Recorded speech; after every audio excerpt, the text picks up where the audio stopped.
ഉപ്പിൻ്റെ പ്രാധാന്യം പറഞ്ഞപ്പോൾ എന്തിനാ പോയി ഉപ്പ് ഇത്ര പ്രധാനം ആവുന്നത് എന്താണെന്ന് ആയിഷ ബീവി ചോദിക്കുക. അപ്പോൾ പറഞ്ഞു തൊയ്യബത്താമയ ആയിഷ, ഞാൻ ഉപ്പിനെ പറ്റി എത്രയോ പ്രസംഗം നടത്തിയിട്ടുണ്ടല്ലോ. ഉപ്പ് ശ്രദ്ധിക്കണം, ചില ഉപ്പ് അനാരോഗ്യം വരുത്തും. മാർക്കറ്റിൽ നിന്ന് വാങ്ങുന്ന ഉപ്പ് മുഴുവനും കഴിക്കരുത്. മനസ്സിലായില്ലേ പറഞ്ഞിട്ടുണ്ട്? ശ്രദ്ധിക്കണം. ഞാൻ നിങ്ങളോട് പറയുന്നത് നിങ്ങൾ ശ്രദ്ധിക്കണം. ഞാൻ ഉപ്പിനെ പറ്റി പലവട്ടം പറഞ്ഞിട്ടുണ്ട്. മാർക്കറ്റിൽ നിന്ന് വാങ്ങുന്ന മുഴുവനും ഉപ്പ് ആരോഗ്യദായകമല്ല, ചിലത് ആരോഗ്യത്തിന് ക്ഷീണം വരുത്തും. മനുഷ്യൻ വ്യായാമം നിർബന്ധം. ഫർള് ഐനാണ് വ്യായാമം, ഫർള് കിഫായല്ല, ഐൻ നിർബന്ധമാണ്. അല്ലാതെ നിങ്ങളെ ഒരു കാര്യം ഭംഗിയാക്കി കൊണ്ടെടുക്കാൻ നിങ്ങൾക്ക് കഴിയില്ല. ഹബീബായ നബി സല്ലല്ലാഹു അലൈഹി വസല്ലം തങ്ങൾ അല്ലിമുസ്സിബാഹ, കുട്ടികൾക്ക് നീന്തൽ പഠിപ്പിക്കാൻ പറഞ്ഞല്ലോ. അള്ളാഹു റസൂൽ പറയാൻ നിങ്ങൾ എന്ത് ചെയ്യണം? കുതിരസവാരി പഠിപ്പിക്കണം, നീന്തൽ പഠിപ്പിക്കണം. ഇത് രണ്ടും ഭയങ്കര വ്യായാമമാണ്. ഒരു കുതിരപ്പുറത്ത് യാത്ര ചെയ്യുന്ന ഒരാളെ സംബന്ധിച്ചിടത്തോളം മുഴുവൻ ഇളകും. കുതിരൻ ഭയങ്കര ഈ പറയുന്ന കപ്പിൾസ് മീറ്റിൽ പറയുന്ന ഒരു കാര്യവും ഒരാൾക്ക് ഒറ്റക്ക് അനുഭവിക്കാൻ കഴിയില്ല. എന്താണെങ്കിലും അതിനൊരു സെക്കൻഡ് പാർട്ടി വേണം. സെക്കൻഡ് പാർട്ടി ഇല്ലാതെ പിന്നെ അതിലൊരു പാർട്ടിക്ക് ഒന്നും ചെയ്യാൻ കഴിയില്ല. പിന്നെ എന്തിനാണ് ആ വിജ്ഞാനം പഠിക്കുന്നത്? അപ്പോൾ ആ വിജ്ഞാനം ഒരാൾ പഠിച്ചു കഴിഞ്ഞാൽ അത് പ്രയോഗിക്കണമെങ്കിൽ സെക്കൻഡ് പാർട്ടി വേണം. അപ്പോൾ ഈ സെക്കൻഡ് പാർട്ടിയും ഇതിൽ വരുന്നില്ലെങ്കിലും ഗുണഭോക്താവാണ്. അപ്പോൾ അതുകൊണ്ട് അത് പൈസ അവർ കൊടുത്തിരിക്കണം. രണ്ടാക്കല്ലാതെ അതിലൊരു ഗുണമില്ല. പിന്നെ ഇതിലാകെ നമ്മളൊരു റിഡക്ഷൻ അനുഭവിച്ചതെന്ന് പറഞ്ഞാൽ, നിലവിൽ വിവാഹിതരല്ല പക്ഷെ വിവാഹം ചെയ്യാൻ അന്വേഷിച്ച് കല്യാണ അന്വേഷണം നടത്തുന്ന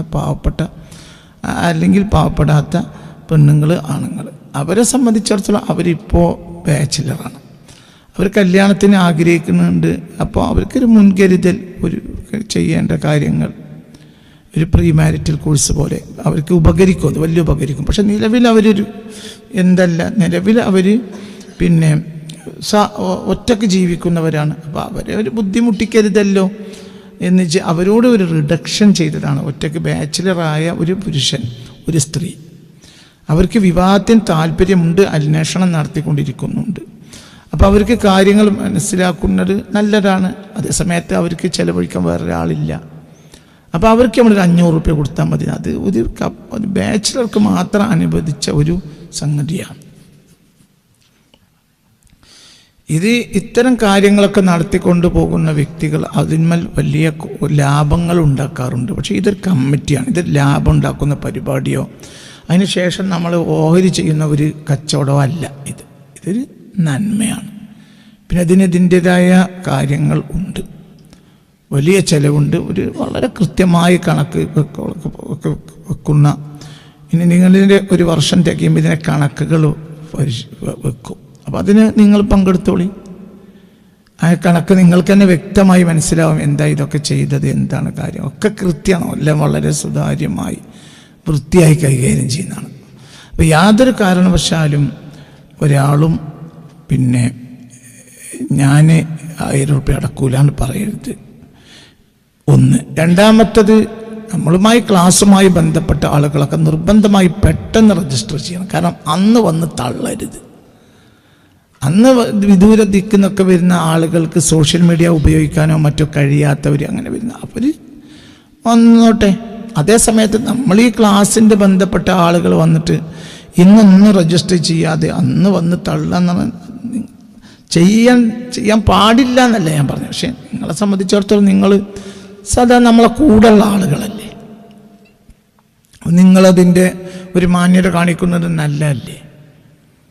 പിന്നെ ഇതെല്ലാം കഴിഞ്ഞിട്ട് പങ്കെടുത്ത ആളുകൾ ഇത് രഹസ്യമായി അവർക്കത് പറയാനൊരു കഴിയൂല. അവർക്കത് രഹസ്യമായി അവർ സൂക്ഷിക്കേണ്ട കാര്യങ്ങളാണ് പറയുക. അത് വേറൊരാളെ നിന്ന് കട്ടെടുക്കാമെന്ന് വിചാരിച്ചാൽ നടക്കുന്ന കാര്യമല്ല. ഒന്ന്, ഇത് എല്ലാം കഴിഞ്ഞിട്ട് ഞങ്ങൾക്ക് പോകാതിരുന്നല്ലോ എന്ന് വിചാരിച്ചിട്ട് അതും കാര്യമല്ല.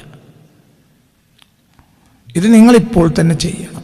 നിങ്ങളൊക്കെ നന്മയ്ക്ക് വേണ്ടി ചെയ്യുന്ന കാര്യമാണ്. എല്ലാത്തിനും നിങ്ങളൊരു സെക്കൻഡ് കണ്ണോടുകൂടി കാണരുത്. അങ്ങനെയൊക്കെ ചെയ്യുന്നവരുണ്ടാകാം, ഇത് അതിൽപ്പെട്ടല്ല. ഇതൊരു വ്യക്തി നടക്കുന്നതോ ഒരു ട്രസ്റ്റ് നടത്തിയിട്ട് ഓരി വെക്കുന്ന ഒരു പരിപാടിയല്ല. ഇതിന് വളരെ സുതാര്യമായൊരു കമ്മിറ്റി ഉണ്ട്. അതിൻ്റെ പൈസ കൈകാര്യം ചെയ്യും ഒന്നും ഞാനല്ല. അതിൻ്റെ ഒരു രൂപ പോലും ഞാൻ കാണുന്നതല്ല. എന്നോടൊന്നും പറഞ്ഞിട്ട് കാര്യവുമില്ല. അതേ സമയത്ത് വളരെ പൂറസ്റ്റായ പറ്റ പാവപ്പെട്ട ഒരാളാണ് എങ്കിൽ അയാൾക്ക് പിന്നെ എന്തെങ്കിലും കാര്യം ചെയ്യാൻ പറ്റുമോ? കമ്മിറ്റിയോട് നിങ്ങൾ അന്വേഷിക്കണം. കമ്മിറ്റിക്ക് എന്തെങ്കിലും ചെയ്യാൻ പറ്റുമോ? ഞങ്ങളതിന് പകുതി പൈസ എന്നിട്ട് പകുതി ഇത്തരാം തീയതി തരാം, അല്ലെങ്കിൽ മറ്റേ അതൊക്കെ കമ്മിറ്റിയോട് നിങ്ങൾ അതിൻ്റെ ആളുകൾ അവർക്ക് നല്ല മനുഷ്യന്മാരാണ്. എന്തെങ്കിലുമൊക്കെ അഡ്ജസ്റ്റ് ചെയ്യാൻ കഴിയുമെങ്കിൽ അവർ ചെയ്യും. പക്ഷെ അതേ സമയത്ത് അതൊക്കെ വളരെ വളരെ വളരെ വളരെ ദുർബലരായ പാവപ്പെട്ട ആളുകൾക്കുള്ള ആനുകൂല്യമാണ്. ഇത് നമ്മളെ ഭാര്യക്കും നമ്മൾക്കും നമ്മുടെ കുടുംബത്തിനും ഉപകാരപ്രദമായൊരു വിജ്ഞാനമാണ്. അതിൻ്റേതായ ചിലവുകളുണ്ട്, വലിയ ചിലവുണ്ട്, ചെറുതൊന്നുമല്ല, വലിയ ചിലവുണ്ട്. അപ്പോൾ ഇതൊക്കെ നേരം വൈകാതെ ഓരോരുത്തരും കപ്പിൾസ് മീറ്റ് എന്ന് പറഞ്ഞാൽ ഇന്നും ബുധനാഴ്ചയായി. ഇനിയിപ്പോൾ ഇത് 2 ദിവസം മാത്രം അതിൻ്റെ ഇടയിലുള്ളത്. ഒന്ന് വ്യാഴം, ഒന്ന് വെള്ളി, 2 ദിവസം കൊണ്ട് 3-ാം ദിവസം അതിലേക്ക് പ്രവേശിച്ചു. അപ്പോൾ ഇനിയും അതിനൊന്നും അമാന്തിക്കരുത്. എല്ലാവരും നിങ്ങൾ ഏത് തസ്തികയിലുള്ളവരാണെങ്കിലും നിങ്ങൾക്കിത് ഉപകരിക്കും. നിങ്ങൾ ഏത് തസ്തികയിലുള്ളവരാണെങ്കിലും ഉപകരിക്കും. നിങ്ങൾ പണ്ഡിതനായ, നിങ്ങൾ മുദരിസാകാം, നിങ്ങൾ ഖതീബാകാം, നിങ്ങൾ മുസ്താദാകാം, മുഅല്ലിമാകാം, സദർ മുഅല്ലിമാകാം, MLA ആകാം, വക്കീലാകാം, എൻജിനീയർ ആവാം, ബിസിനസ്മാൻ ആവാം, പാട്ടുകാരനാകാം, പ്രഭാഷകനാകാം, ചിന്തകനാകാം, എഴുത്തുകാരനാകാം. നിങ്ങൾക്കിത് ഉപകരിക്കും. എല്ലാവർക്കും ഉപകരിക്കും. എല്ലാവർക്കും ഉപകരിക്കും. ലൈഫിൻ്റെ വളരെ പ്രധാനപ്പെട്ട കാര്യങ്ങളാണ്, അത് ഉപകരിക്കും. നിങ്ങൾ ഇതിൽ അവസാനിക്കുന്നില്ല. ഇതിനൊരു സെക്കൻഡ് ഭാഗമുണ്ട്. ഇതിന് സെക്കൻഡ് ഭാഗം നിങ്ങൾ ഇൻഡിവിജ്വലായി ഓരോരുത്തരും എന്നെ സമീപിക്കുക എന്നുള്ളത് സെക്കൻഡ് ഭാഗം. എന്നോടൊന്ന് പറഞ്ഞാൽ ഈ വിജ്ഞാനങ്ങളൊക്കെ പഠിക്കുന്ന സാഹചര്യത്തിൽ എനിക്ക് തന്നെ തോന്നിപ്പോയിട്ടുണ്ട്, ഈ വിവരങ്ങളെല്ലാം ഒരു 10 വർഷം മുമ്പ് എനിക്ക് അറിഞ്ഞിരുന്നെങ്കിൽ എത്ര നന്നായിരുന്നു. കാരണം ആയുസ് എന്ന് പറഞ്ഞാൽ നഷ്ടപ്പെടുത്താനുള്ളതല്ല, ആയുസ്സിന് വലിയ വിലയുണ്ട്. അത്രേ ഞാൻ നിങ്ങളോട് ഇപ്പോൾ പറയുന്നുള്ളൂ. ഇതൊക്കെ നിങ്ങളോട് പറയുന്നത് എന്തെന്നാൽ നിങ്ങളൊക്കെ ഇതിൻ്റെ ഗുണം ലഭിക്കുന്നവരാകണം എന്ന ഒരു നന്മയുടെ മനസ്സാണ്. ഞാനിതിങ്ങനെ പറയുന്നത് നിങ്ങൾക്ക് ഇതിൻ്റെ ഗുണം ലഭിക്കണം എന്നൊരു നന്മയുടെ മനസ്സല്ല. അതൊരു അഡ്വർടൈസ്മെൻറ്റിന് എനിക്കൊരു പൈസ ഇല്ല. ഞാനിതിങ്ങനെ പ്രേരിപ്പിക്കുന്ന എന്തിനാ? ഒരാൾ ഇങ്ങനത്തെ ആളുകൾ ആയിരക്കണക്കാണ് നമ്മുടെ നാട്ടിൽ. പിന്നെ പൊതുവായി പറയുന്ന ചില കാര്യങ്ങൾ അങ്ങനെ വ്യക്തിപരമായി പറയാൻ കഴിയൂല. എല്ലാവരോടും പറയാൻ കഴിയൂല, ഒന്നും പറയാൻ കഴിയില്ല. അതിൻ്റെ അത് 1-ാം ഭാഗം പറഞ്ഞത് നിങ്ങൾ അതിൻ്റെ മുഴുവനും ടിപ്സ് എഴുതി വെച്ച് ക്ലിയറാക്കിയതിന് ശേഷം അത് നിങ്ങളുടെ ലൈഫിൽ വീണ്ടും ഒരു പ്രശ്നം ബാക്കിയാവുകയാണെങ്കിൽ സ്വകാര്യമായി നിങ്ങൾ വന്നാൽ നിങ്ങളെ പ്രശ്നം ഞാൻ കൃത്യമാക്കി തരാം. 10 മിനിറ്റ് കൊണ്ട് പ്രശ്നം കണ്ടെത്തി തരാം. പിന്നെയുള്ള പ്രശ്നം എനിക്കറിയാം, പ്രശ്നം രണ്ടേ ഉണ്ടാവും. പിന്നെ ഇതിൽ ഒതുങ്ങാത്ത പ്രശ്നങ്ങൾ 2 പ്രശ്നങ്ങളുണ്ടാവും. ആ 2 പ്രശ്നം നിങ്ങൾ പറയുമ്പോഴത്തേന് എനിക്കറിയും എന്താണ് ആ പ്രശ്നം. അപ്പം അതിന് പരിഹാരം പറഞ്ഞുതരാം. അപ്പോൾ നിങ്ങൾ പിന്നെ ഒരാഴ്ച താമസിച്ചാൽ, ഒരാഴ്ച കഴിഞ്ഞിട്ട് അല്ലെങ്കിൽ 2 ആഴ്ച കൊണ്ട് പ്രശ്നം തീരും. അതിലും തീരുന്നില്ലെങ്കിൽ ഒരു പ്രശ്നമായിരിക്കും. ആ പ്രശ്നത്തിന് പരിഹാരം ഉണ്ടാക്കിത്തരാം. ഇതൊന്നും ശരിയായിട്ടില്ലെങ്കിൽ ഇപ്പോൾ നിങ്ങളുടെ ജീവിതത്തിൽ പ്രശ്നങ്ങൾ ബാക്കിയുണ്ടെങ്കിൽ പിന്നെ ഒരു പ്രശ്നം ഉണ്ടാവും, ഒറ്റ പ്രശ്നം പിന്നെ ഉണ്ടാവും. ആ പ്രശ്നത്തിന് പരിഹാരം കാണിച്ചു തരാം. ബാക്കി ആരല്ലാ. മെഡിക്കൽ കോളേജിൽ കൊണ്ടുവന്ന മുഴുവൻ രോഗികൾ ആരോഗ്യത്തോടുകൂടി തിരിച്ചു വരുന്നില്ലല്ലോ, കുറേ മരിക്കണമില്ല. നമ്മൾ തഖ്ദീർ അങ്ങനെ ഇരിക്കും. ഇതൊക്കെ പറഞ്ഞിട്ടും ലെവലാകാത്തവരുണ്ടെങ്കിൽ അത് തഖ്ദീർ എന്നാണ്. ഞാൻ മനുഷ്യന്മാർക്ക് അല താഖത്തിൽ ബശരിയ എന്നുള്ളുണ്ട്. ചില കിതാബുകളൊക്കെ പറയും മനുഷ്യന് അള്ളാഹു കൊടുക്കുന്ന കഴിവനുസരിച്ചുള്ള കാര്യങ്ങൾ, അതിനപ്പുറം തഖ്ദീറാണ്. ഇപ്പോൾ ചില ഹൈന്ദവ വേദാന്തികൾ ചില ആളുകളെ പ്രയാസം പറഞ്ഞാൽ അതിന് ചില വഴികൾ പറഞ്ഞു കൊടുത്തിട്ട് അവിടെ ഒന്നും ലെവലായില്ലെങ്കിൽ ശനിദശയാണ് നിങ്ങൾക്ക് എന്നറിയും. ശനിദശ എന്ന് പറഞ്ഞാൽ അത് തഖ്ദീറാണ്. അതായത് അത് ആ ഒരു ഘട്ടം പഠിച്ചോണ്ട് തഖ്ദീറാണ്. നിങ്ങളപ്പോൾ കുറച്ച് കഷ്ടപ്പെടുന്ന പഠിച്ചോണ്ട് തഖ്ദീറാണ്. ആ തഖ്ദീർ ഒരാൾക്ക് മാറ്റാൻ കഴിയില്ല. അതാ ഘട്ടം കഴിയന്നെ വേണം. ശനിദശ പിടിച്ച ഒരാൾക്ക് ഇനി എന്ത് ഇതിനും കാര്യമില്ല, ആ ഘട്ടം കഴിയണം. ജീവിതത്തിൽ അങ്ങനെയൊക്കെ വരും, പലർക്കും വരും. ഹൈന്ദവ വേദാന്തികൾ അതിന് ശനിദശ എന്ന് പറയും. നമ്മുടെ പണ്ഡിതന്മാർ അതിന് തവഖുഫുൽ ഹാല് എന്ന് പറയും. തവഖുഫുൽ ഹാല് എന്ന് പറഞ്ഞാൽ ഒരു വ്യത്യാസമില്ലാതെ എങ്ങനെ നിൽക്കും കുറച്ചു കാലം, അങ്ങോട്ടുമില്ല അങ്ങോട്ടുമില്ല അങ്ങനെ നിൽക്കും. തവഖുഫുൽ ഹാല് എന്ന് പറയും നമ്മളെ കാര്യം അറിയുന്ന പണ്ഡിതന്മാർ. അതിൻ്റെ വേദാന്തികൾ ശനിദശ എന്ന് പറയും. രണ്ടുകൂട്ടും ഫലം ഒന്നാണ്, കാര്യം ഒന്നാണ്. എന്ത് ചില തഖ്ദീറാത്തുകൾ അത് മാറൂല. അത് അങ്ങനെ തഖ്ദീറിൽ മാറാത്തവരൊക്കെ 1000-ൽ ഒരു 4 ആൾ 5 ആൾ അത്രയൊക്കെ ഉണ്ടാവും. മറ്റൊക്കെ കൃത്യമായ റീസൺ ഉണ്ടാവും. തീരും. ഞാൻ പറഞ്ഞില്ലേ, ഞാനീ പറയുന്നതിൻ്റെ പൊതുവായ കാര്യങ്ങളാണ്. കുടുംബപരമായ പ്രശ്നങ്ങളിൽ അതിൽ തീരാത്തതിന് 2 പ്രശ്നങ്ങളുണ്ടാവും. അതൊറ്റയ്ക്ക് ഞാൻ പറഞ്ഞുതരാം. അത് കഴിഞ്ഞിട്ട് അവിടെ തീർന്നില്ലെങ്കിൽ വീണ്ടും വരും. വരണം എന്നല്ല, ഇതിൽ തീർന്നു പോവും. ചിലപ്പോൾ പോയിട്ടില്ലെങ്കിലോ പിന്നെ ഒരു വരണം ഉണ്ടാവും. അത് പറഞ്ഞുതരും. അതോടുകൂടെ അതിന് പിന്നെ സമയമെടുക്കും. 4 പ്രശ്നം തീരും. ബാക്കി തഖ്ദീർ. എന്നിട്ട് ഇതൊന്നായിട്ടും 1000-ൽ ഒരു 3-4 ആളുണ്ടാവും. ബാക്കിയൊക്കെ ക്ലിയറായി പോവും. ശ്രദ്ധിച്ചു പോയാൽ മതി. നമ്മൾ എല്ലാത്തിനും ഞാൻ പറഞ്ഞില്ലേ, എല്ലാത്തിനും നമ്മളൊരു ശ്രദ്ധ വേണം. എല്ലാത്തിനും വേണം. നിങ്ങളിപ്പോൾ നിങ്ങളുടെ കാര്യങ്ങൾ നോക്കണം, നിങ്ങളാണ്, വേറെ ആരല്ല. നിങ്ങൾ ശ്രദ്ധിക്കണം.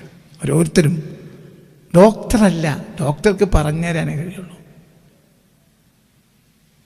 ഡോക്ടറും വ്യായാമം പഠിപ്പിക്കുന്നവനെ നോക്കിയാൽ ഏറ്റവും ഉപകാരി ആരാ? വ്യായാമം പഠിപ്പിക്കുന്ന ആളാണ്. അയാളാണ് ഉപകാരി. മറ്റേ മരുന്ന് ഷാപ്പ് തുറക്കണം, ഇതിൻ്റെ ആവശ്യമില്ല. ഇന്ന് നേരം കൊടുത്തിട്ട് സുബഹിക്ക് മുമ്പോ ശേഷമോ വ്യായാമം ചെയ്തവർക്ക് കൈപൊക്കാം.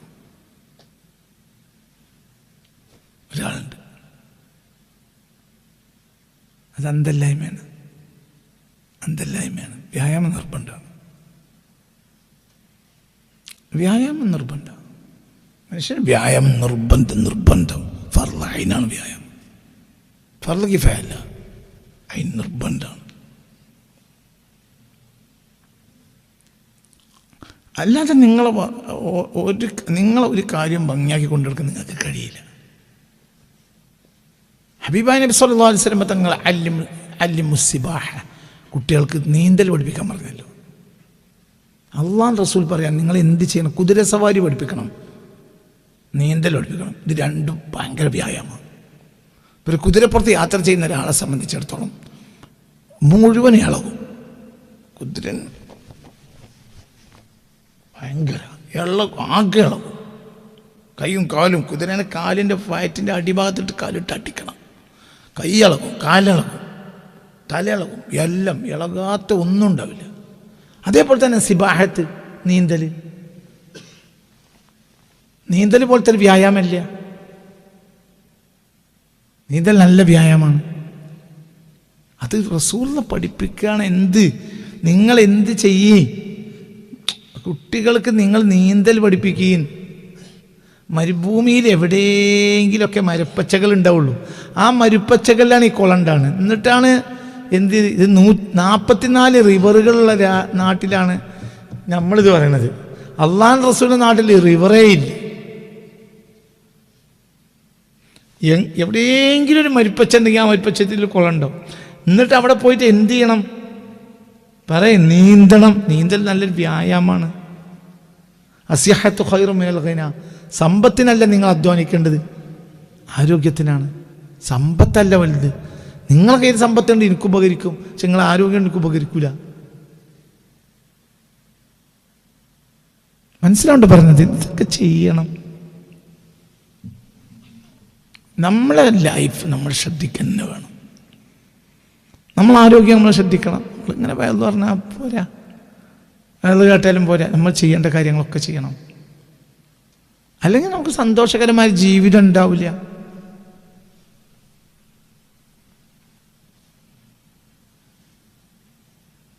അത് വളരെ ശ്രദ്ധിക്കണം. വ്യായാമം പഠിക്കണം. നടന്നാൽ പോരാ, നടത്തം എന്നത് ഏറ്റവും ചെറിയ വ്യായാമമാണ്. എന്നാൽ രാവിലെ എണീറ്റിട്ട് നിങ്ങൾ 10 കിലോമീറ്റർ നടക്കുകയും നിങ്ങൾ 10 മിനിറ്റ് വ്യായാമം ചെയ്യുകയും ചെയ്താൽ ഏറ്റവും ഉപകരിക്കുക 10 മിനിറ്റ് നേരത്തെ വ്യായാമമാണ്. ചില അങ്ങനെ നടക്കും, ഒരു അന്തം വിട്ട് അങ്ങനെ നടക്കും. ഇതാണ് വ്യായാമം. നടത്തം മോശമെന്ന് പറയല്ല, പക്ഷെ നടത്തം നല്ല വ്യായാമമല്ല. നടത്തം ഒരു അനിവാര്യതയാണ്. വ്യായാമത്തിൽപ്പെട്ട ഒരു ഐറ്റമാണ് എന്ത്? നടത്തം. നടത്തം വേണം, പക്ഷെ നടത്തല്ല പ്രധാനം, വ്യായാമം തന്നെയാണ്. നിങ്ങൾ നാട്ടിലിറങ്ങി നടക്കണ്ട, നിങ്ങളെ വീട്ടിൽ നടക്കാനുണ്ട്, നടത്തുന്നുണ്ട്. വ്യായാമം ചെയ്തിട്ട് 3 മിനിറ്റ് 4 മിനിറ്റ് അകത്തൂടെ നടന്നാൽ മതി, നടക്കേണ്ട പോലെ പൂർത്തിയായി. എല്ലാം കൂടെ ഒരു 10-15 മിനിറ്റോട് പ്രശ്നം തീരും. പക്ഷെ ബോധമാണ്, അപ്പോഴേ ആരോഗ്യം തന്നെ നിൽക്കും. അജല് അള്ളാഹു നിശ്ചയിക്കും, ആരോഗ്യം നമ്മൾ പണിയെടുത്തുണ്ടാക്കണം. തിരിഞ്ഞിട്ടില്ല. അജല് എന്നാൽ നമ്മൾ മരിക്കുന്ന അവധി. അതാരെ കയ്യിലാണ്? അള്ളാഹ്. ആരോഗ്യത്തിന് അള്ളാഹു തആല നമുക്ക് പണി എന്നതാണ്, നമ്മൾ പണിയെടുക്കണം. അജൽ അവൻ നിയന്ത്രിക്കും, ആരോഗ്യം നമ്മൾ ഉണ്ടാക്കണം. അപ്പം ഇങ്ങനത്തെ ഒരുപാട് പ്രധാനപ്പെട്ട കാര്യങ്ങളൊക്കെ അതിൽ പഠിപ്പിക്കും. അള്ളാഹു സുബ്ഹാനഹു വ തആല തൗഫീഖ് തരട്ടെ. എല്ലാം അതിൽ തീരാത്ത ചില കാര്യങ്ങളുണ്ടാവും. അത് ഞാൻ സ്വകാര്യമായി പറഞ്ഞുതരും, ചിലത് കാണിച്ചു തരും, ചിലത് പറഞ്ഞു തരും, അങ്ങനെയൊക്കെ ചെയ്യും. പക്ഷെ നമ്മൾ അനുഗ്രഹിക്കട്ടെ. ഇൻഷാ അല്ലാഹ്. നമ്മളൊരു പുതിയ കാലത്തല്ലേ ജീവിക്കുന്നത്. അപ്പം എല്ലാം നമ്മളത്തരം കാര്യങ്ങളൊക്കെ അറിയണം, എല്ലാം അറിയണം. നമുക്കറിയാത്തൊരു കാര്യം ഉണ്ടാകരുത്. നമ്മളെ ലൈഫുമായി ബന്ധപ്പെട്ട കാര്യങ്ങളൊക്കെ നമുക്കറിയണം. അള്ളാഹു നമ്മളൊക്കെ അനുഗ്രഹിക്കട്ടെ. അത് കുറഞ്ഞ ദിവസം 2 ദിവസം ഇനി ബാക്കിയുള്ളൂ. നമ്മളെല്ലാവരും കപ്പിൾസ് മീറ്റിന് വരണം. നിങ്ങളുടെ നന്മക്ക് വേണ്ടി പറയാണ്. പിന്നെ വർത്താനം പറയരുത്, ഉസ്താദെ അത് അത്തരാന്ന് വിചാരിച്ചില്ല എന്ന് പറയരുത്. എനിക്കൊന്നും ചെയ്യാൻ കഴിയില്ല. പുറത്തങ്ങനെ പറയുമ്പോൾ പറഞ്ഞു പോകാൻ അല്ലാതെ കഴിയില്ല. ഞാൻ പറഞ്ഞ ഒരു കാര്യങ്ങൾ രാവിലെ 9 മണിയുടെയും വൈകുന്നേരം 4-4:30 ഇടയിൽ ഞാൻ നിങ്ങൾക്ക് മൊത്തത്തിലൊരു കാര്യം ബോധ്യപ്പെടുത്തി തരും. അതുകൊണ്ട് തീരും പ്രശ്നങ്ങൾ. ഇല്ലാത്തതിന് നിങ്ങൾക്ക് എന്നെ സമീപിക്കുക. നിങ്ങൾക്കൊരു സീരിയൽ നമ്പർ ഉണ്ടാവും. അപ്പം നിങ്ങൾ രജിസ്റ്റർ ചെയ്യുമ്പോൾ നിങ്ങൾക്കൊരു സീരിയൽ നമ്പർ ഉണ്ടാവും. ആ സീരിയൽ നമ്പർ നിങ്ങൾ ഓർമ്മ വെക്കണം. അത് നമ്മുടെ സിസ്റ്റത്തിൽ കയറ്റി വെക്കും. അപ്പോൾ ആ സീരിയൽ നമ്പറിൽ നിങ്ങൾക്കൊരു നമ്പർ ഉണ്ടാവും. ആ ആൾക്കൊരു പരിഗണന ഉണ്ടാവും. ആ കുടുംബം നമ്മളോട് സഹകരിച്ചതാണ്. അപ്പോൾ ആ കുടുംബത്തിൻ്റെ കാര്യത്തിൽ പ്രത്യേക ശ്രദ്ധയുണ്ടാവും. ഭാര്യ ഭർത്താവ് ഇത് ക്ലിയർ ആയിട്ട് വേണം. തെർബിയത്തുൽ ഔലാദ്, അത് നമ്മൾ ഈ വേനലിൽ പറയും, എങ്ങനെ മക്കളെ പോറ്റുക. കുട്ടികൾക്ക് വേണ്ടി നമ്മൾ ഈ വർഷം മെയ് മാസത്തിൽ ഏപ്രിലോ മറ്റോ ഒരു ക്യാമ്പ് നടത്തും. രക്ഷിതാക്കൾക്ക് മക്കളെ എങ്ങനെ വളർത്തണം എന്നതിനെക്കുറിച്ചൊരു ഗൈഡ് ലൈൻ കൊടുക്കും. അതൊക്കെ ഈ തണലേഖ 25 വർഷങ്ങൾ എന്നതിൻ്റെ ഒരു സന്തോഷത്തിൽ ഒരു വർഷം മുഴുവൻ നീണ്ടു നിൽക്കുന്ന ജനോപകാരപ്രദമായ പരിപാടികളാണ്. അല്ലാഹു തആല നമുക്കൊക്കെ തൗഫീഖ് തരട്ടെ. എല്ലാം നമ്മളെ കയ്യിൽ എല്ലാം ഉണ്ട്. നമ്മൾ ലോകത്തെ ഏറ്റവും നല്ല വാക്ക് പറയുന്നവരാണ് അല്ലാഹ്. ഈ ലോകത്തെ ഏറ്റവും നല്ല വാക്ക് നമ്മൾ പറയുന്നത്. ഈ ലോകത്തെ ഏറ്റവും നല്ല വേദഗ്രന്ഥം നമ്മളെ കയ്യിലുണ്ട്. ഈ ലോകത്തെ ഏറ്റവും മഹാനായ നബി നമ്മളെ കയ്യിലുണ്ട്. ആ മഹാൻ തൊടാത്ത ഒരു രംഗമില്ല. ഞാൻ പറഞ്ഞ വ്യായാമം നബി പഠിപ്പിച്ചിട്ടുണ്ട്. നിങ്ങൾ എന്താ നബിയെ പറ്റി മനസ്സിലാക്കുക? ഭക്ഷണം, ക്രമം, എല്ലാം ഉപ്പിൻ്റെ പ്രാധാന്യം പറഞ്ഞപ്പോൾ എന്തിനാ ഉപ്പ് ഇത്ര പ്രധാനം ആവുന്നത് എന്താണെന്ന് ആയിഷ ബീവി ചോദിക്കുക. അപ്പോൾ പറഞ്ഞു ആയിഷ, ഞാൻ ഉപ്പിനെ പറ്റി എത്രയോ പ്രസംഗം നടത്തിയിട്ടുണ്ടല്ലോ. ഉപ്പ് ശ്രദ്ധിക്കണം. ചില ഉപ്പ് അനാരോഗ്യം വരുത്തും. മാർക്കറ്റിൽ നിന്ന് വാങ്ങുന്ന ഉപ്പ് മുഴുവനും കഴിക്കരുത്. മനസ്സിലായില്ലേ പറഞ്ഞിട്ടുണ്ട്? ശ്രദ്ധിക്കണം. ഞാൻ നിങ്ങളോട് പറയുന്നത് നിങ്ങൾ ശ്രദ്ധിക്കണം. ഞാൻ ഉപ്പിനെ പറ്റി പലവട്ടം പറഞ്ഞിട്ടുണ്ട്. മാർക്കറ്റിൽ നിന്ന് വാങ്ങുന്ന മുഴുവനും ഉപ്പ് ആരോഗ്യദായകമല്ല. ചിലത് ആരോഗ്യത്തിന് ക്ഷീണം വരുത്തും. കുറച്ച് പൈസ കൂടിയാലും റോക്ക് സാൾട്ട് വാങ്ങണം. അതാണ് യഥാർത്ഥ ഉപ്പ്. അതാണ് നബി. അത് ആരോഗ്യദായകമായ ഉപ്പാണ്. അത് ആരോഗ്യദായകമാണ്. കേവലം പുളിയുള്ളത് മുഴുവനും ഉപ്പല്ല. ഇന്ന് മാർക്കറ്റിൽ വില കുറച്ച് കിട്ടുന്ന ഉപ്പുകളുണ്ട്, അത് ഉപ്പല്ല. റോക്ക് സാൾട്ട് കഴിക്കണം. കുറച്ച് പൈസ കൂടും, എന്നാൽ ഉപ്പല്ലേ. ഉദാഹരണം പറയാം, 1 കിലോ ഉപ്പിന് 1 കിലോ റോക്ക് സാൾട്ടിന് 100 രൂപ കൊടുക്കേണ്ടി വന്നു എന്ന് സങ്കല്പിക്കുക. അല്ലേ? എത്രയാണ്? 100 രൂപ. ഓക്കെ, 100 രൂപ. നീ അൽഹംദുലില്ലാ. ഞാൻ എൻ്റെ ശിഷ്യനാണ്. അതോൻ്റെ ആരോഗ്യത്തിൽ ഗുണമുണ്ടാക്കും അല്ലേ.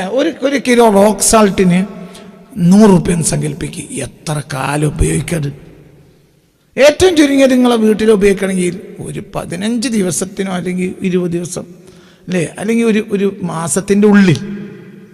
ഒരു സാധാരണ മമ്മിയും ബാപ്പയും ഒരു 3-4 കുട്ടികളാണെങ്കിൽ അവർക്ക് ഒരു മാസത്തിൽ 1 കിലോ അല്ലേ വരൂ, അത്രയല്ലേ വരുള്ളൂ. എന്താ റോക്ക് സോൾട്ട് ഉപയോഗിച്ചാൽ എന്താ അതിൽ പ്രശ്നം? ഞാൻ റോക്ക് സോൾട്ട് ഉപയോഗിക്കാറുള്ളൂ. കണ്ടെടുത്ത് മുഴുവൻ വാരിയിടരുത്, കണ്ടത് കൈ കിട്ടണ മുഴുവൻ വാങ്ങരുത്. ഞങ്ങളോട് പറഞ്ഞിട്ടില്ല, അത് ആരോഗ്യദായകമായ ഉപ്പാണ് റോക്ക് സാൾട്ട്. അത് അള്ളാന്റെ ഹബീബ് ഉപയോഗിച്ച ഉപ്പുമാണ്. നബി സല്ലല്ലാഹു അലൈഹി വസല്ലം ഉപയോഗിച്ചത് സീ സാൾട്ടും അല്ല, റോക്ക് സാൾട്ടാണ് റസൂൽ ഉപയോഗിച്ചത്. അതാണ് ഭക്ഷണത്തിൻ്റെ ആരോഗ്യത്തിലും അതുണ്ട്, ഭക്ഷണത്തിൻ്റെ മനോഹാരിതയിലും അതുണ്ട്. ഷൈഉൻ തയ്യിബ തആമ യാ ആയിഷ പുണ്യ റസൂൽ മുസ്തഫ. ഞാനത് ഇപ്പം ഷമീർ അത് പറഞ്ഞു, ഞാൻ എന്നോ അത് ഉപയോഗിക്കണം. ഷമീറിൻ്റെ ശിഷ്യനാണ്. ഇപ്പം ഷമീർ പറഞ്ഞു, ഉസ്താദ് അത് ക്ലാസ്സിൽ പറഞ്ഞ ശേഷം 2 വർഷമായിട്ട് ഞാൻ അതാണ് ഉപയോഗിക്കുന്നത്. അപ്പം അതുകൊണ്ട് ഫലം ഉണ്ടോ ഇല്ല. എനിക്കിത് പഠിപ്പിച്ചതാരാ? മുസ്തഫ നബി. അപ്പം ഈ മനുഷ്യൻ കൈവെക്കാത്ത രംഗേത പുണ്യ റസൂൽ സല്ലല്ലാഹു അലൈഹി വസല്ലം. മാർക്കറ്റിൽ കിട്ടുന്ന മുഴുവൻ എൻ്റെ കുട്ടികൾ വാങ്ങരുത്. അത് നിങ്ങൾ വളരെ ചിന്തിക്കണം. ഒരു പരിധിക്കപ്പുറം അതൊന്നും വാങ്ങരുത്. അതൊക്കെ ശ്രദ്ധിച്ചാൽ നമുക്ക് അതിലൊക്കെ ആരോഗ്യമുണ്ട്.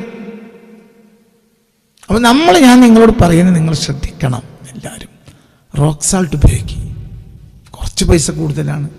മറ്റേ സാധാരണ പൊടിയുപ്പിന് 10 റുപ്യ 15 റുപ്യ കൊടുത്താൽ മതി 1 കിലോക്ക് അല്ലേ. 10-15 റുപ്യ കൊടുത്താൽ മറ്റേ 100 റുപ്യ കൊടുക്കണം. ആയിക്കോട്ടെ, എന്നാലും എന്താണ്, ഒരു മാസത്തിൽ 2 കിലോ ഉപ്പ് വാങ്ങിയാലും 200 റുപ്യല്ലേ വരുള്ളൂ. എത്ര പൈസ കൊടുത്താൽ കളയുന്നു?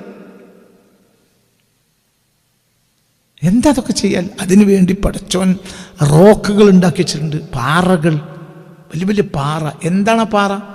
ഉപ്പ് പാറ. ലോകത്തെ ചില ഏരിയകളുണ്ട്, അഫ്ഗാന്റെ ചില ഏരിയകൾ, അഫ്ഗാൻ്റെയൊക്കെ ചില ഏരിയകൾ റോക്ക് സാൾട്ടിൻ്റെ ഏരിയയാണ്.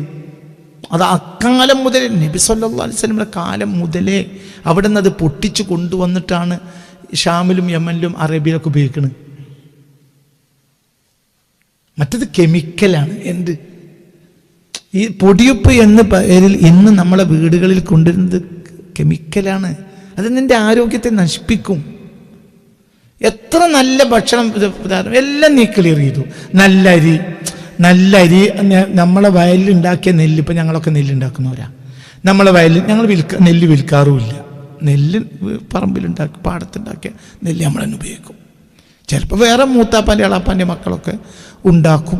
എന്നിട്ട് ആ ഒരു നെല്ല് നമുക്ക് തരും. ചിലപ്പോൾ ഞാൻ എന്ത് ചെയ്യുന്നറിയ, വിൽക്കുന്ന പരിസരത്തെ പാടത്തുകാരൊക്കെ വിൽക്കുമ്പോൾ ആ നെല്ലും കൂടി വാങ്ങി വെക്കും. നമ്മളത് കുത്തി ഉപയോഗിക്കും. കുറച്ച് ചിലവ് കൂടും. നല്ല പരമാവധിയൊക്കെ പരമാവധി ഏറ്റവും ചുരുങ്ങിയൊരു കഞ്ഞിക്കെങ്കിലും നമുക്ക് ഉപയോഗിക്കാം, ചോറിന് ഉപയോഗിക്കാം. ഞാൻ ഈ തവിടുള്ള അരിയാണ് ഞാൻ ഉപയോഗിക്കാറുള്ളത്. ഓക്കെ, പുതിയ കുട്ടികൾക്ക് തവിടുള്ള അരി ഇഷ്ടമില്ല. ഞാൻ ഇന്നലെ ഉപയോഗിച്ച തവിടുള്ള അരിയാണ്. അപ്പം നല്ല നെല്ല് നീ നോക്കി, നല്ല അരി എടുത്തു, നല്ല മീനൊക്കെ നീ വളരെ ശ്രദ്ധിച്ചൊക്കെ കഴിഞ്ഞിട്ട് വാരിട്ടത് ഏതാ? ഈ കെമിക്കൽ ഉപ്പാണെങ്കിൽ പിന്നെ ഇതിൽ അർത്ഥം എന്താ? അപ്പൊ എന്തും ഇത് എവിടുന്ന് നീ പഠിച്ചു? ഇത് പുണ്യ നബിയിൽ നിന്ന് പഠിച്ചു. എല്ലാം നബി പഠിപ്പിച്ചിട്ടുണ്ട്. എല്ലാം എല്ലാം എല്ലാം എല്ലാം ഓരോന്നിനും കണക്കുകളുണ്ട്, ഓരോന്നിനും കണക്കുണ്ട്. അപ്പം ഇവിടുന്ന് വരുന്ന വായു 2 തരാണ്. ഈ വായു സൂക്ഷ്മമായി പഠിക്കുമ്പോഴാണ് മനസ്സിലാക്കുക. വ്യത്യാസമുണ്ട്, ഭയങ്കര വ്യത്യാസമുണ്ട്. പഠിക്കണം. ഒരു ഭൂമി വാങ്ങല എത്ര വില കുറച്ച്, എത്ര ഭൂമി സെന്റിന് എത്രയാ? സെന്റിന് 25,000. മറ്റോ 2 ലക്ഷം. ഇതിനാവൂല, എന്നാൽ നമുക്ക് 25. എന്താ പ്രശ്നം? എന്താ? ചില ഭൂമി വില കുറച്ച് കിട്ടും, പക്ഷെ അതെൻ്റെ ആരോഗ്യത്തെ ക്ഷണിപ്പിക്കും. ചില വെള്ളം, ഉദാഹരണം വെള്ളം പാടത്താണെങ്കിൽ വെള്ളം വേഗം കിട്ടും, പറമ്പിൽ വെള്ളം കിട്ടാൻ ഭയങ്കര നയിപ്പാണ്. ഏതാ നല്ല വെള്ളം? പറമ്പിലെ വെള്ളം. മനസ്സിലായില്ല? 4 കൊത്തിന് കൊത്തിയ വെള്ളമായി. അപ്പം പിന്നെ കിണറ്റിനും വലിയ പണിയൊന്നുമില്ല. പക്ഷെ ആ വെള്ളം ആരോഗ്യദായകമല്ല. പറമ്പിലെ വെള്ളം നല്ല പണിയാണ്. അതിന് കിണറായി കിട്ടുമ്പോഴത്തേന് ചിലപ്പോൾ 3, 4, 5 ലക്ഷം റുപ്യ ചിലപ്പോൾ. എന്തിന്? ആ കിണറിന്. ഇനി ആദ്യം കിണറിന് ഭൂമിയിൽ അടിയിൽ വെള്ളമുള്ള ആളെ കൊണ്ടുവന്ന് നോക്കണം. പാടത്താണെങ്കിൽ ഇതിനൊന്നും ആവശ്യമില്ല, നമുക്ക് തന്നെ പ്രവചിക്കാൻ കഴിയും ഇവിടെയൊക്കെ വെള്ളമുണ്ട്. ഇത് വെള്ളം നോക്കുന്ന ആളെ കൊണ്ടുവന്നിട്ട് അതിൻ്റെ ആളുകളുണ്ട്, അവർക്ക് പൈസ കൊടുക്കണം. അവർക്ക് വണ്ടി എടുത്ത് കൊണ്ടുവന്ന് അവരന്ന് എടുത്ത് നോക്കി പോകുമ്പോഴത്തിന് വെള്ളം, പറമ്പിലെ വെള്ളം നോക്കി തരുമ്പോഴത്തേന് 25,000 റുപ്യ പോയി. പിന്നെ ആ കിണർ കുത്തി, കാരണം അതിന് അലമാര കെട്ടി ക്ലിയറൊക്കെ എല്ലാം ക്ലിയറായി വരുമ്പോഴത്തിന് ഒരു 4 or 5 ലക്ഷം റുപ്യ. പക്ഷെ അതെന്താണ്? അത് ഉപകാരമുള്ള വെള്ളം. ഫക്കാന നബി ഒരു തോട്ടത്തിലൊരു വെള്ളം ഉണ്ടായിരുന്നു, ഒരു തോട്ടത്തിൽ. ബൈറുഹാ തോട്ടത്തിലെ വെള്ളം. പരിസരത്തൊക്കെ വെള്ളമുണ്ട്, പക്ഷെ നബി സല്ലല്ലാഹു അലൈഹി വസല്ലം ബൈറുഹാ തോട്ടത്തിൽ പോവും. ഫക്കാന യശ്റബു മിൻ മാഇഹാ.